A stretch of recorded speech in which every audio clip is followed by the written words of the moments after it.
Hijrat means migration in Arabic and is based on a key event in the history of Islam.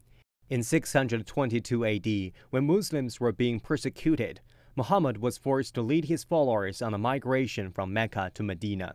This allowed them to build up their strength and lay the foundation for the ultimate conquest of Mecca. This historical event is known as the Hijrat. The Prophet Muhammad then told his followers, Mecca is conquered, and so the Hijrat is over. This historical event has been distorted by the terrorists and redefined as the fighting for what's right. They had combined it with jihad, which originally advocated people overcoming their desires to create the so-called Jihadi Migration.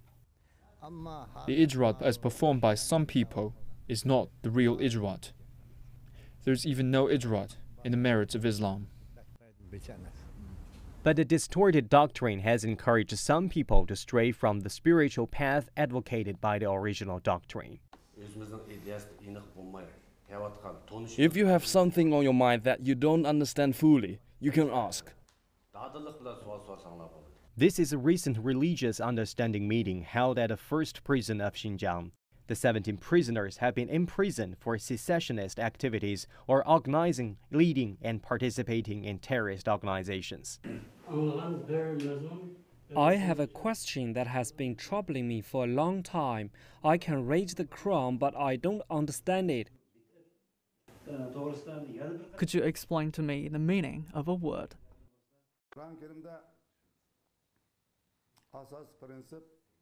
The speaker, Abdulwahid Sadiwaki, is the Deputy Secretary General of the Islamic Association of Xinjiang. He has spent 35 years studying the Quran, Hadith, and other Islamic classics, and he is proficient in Arabic.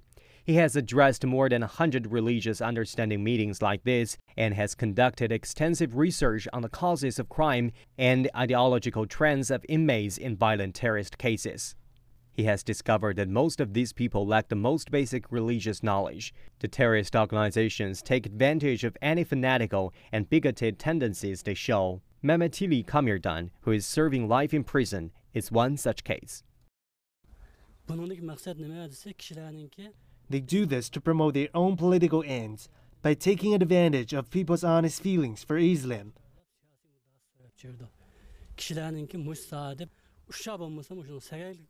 So we have to be careful, or we can easily be led astray. Yang Shu, director of the Institute of Central Asian Studies at Lanzhou University, has been studying the characteristics and patterns of international terrorism for 20 years. According to him, the reason why terrorist organizations act in the name of religion is not complicated. It's the simplest but most effective way to motivate people. You are copying the actions of the Prophet, but of course, it's distorted imitation.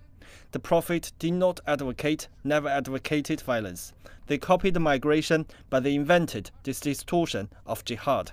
Yang Shu argues that tampering with doctrine is a common ploy used by terrorist organizations in recruiting. Join the jihad and expand their power is very simple. The more people join, the more powerful it gets. At present, many countries have formed broad agreement on what needs to be done to combat the so-called jihadi migration. The UN Security Council passed a resolution last year demanding that all member countries take all possible measures to prevent domestic extremists or terrorists from traveling abroad to participate in violent terrorist activities. Sources say that the international community has begun taking legal steps to combat the dissemination of extremist ideas. As for activities like spreading extremist ideas, including on the internet, this was maybe a very weak point in many countries' anti-terrorism laws. Now these activities are also covered by the related laws on extremism.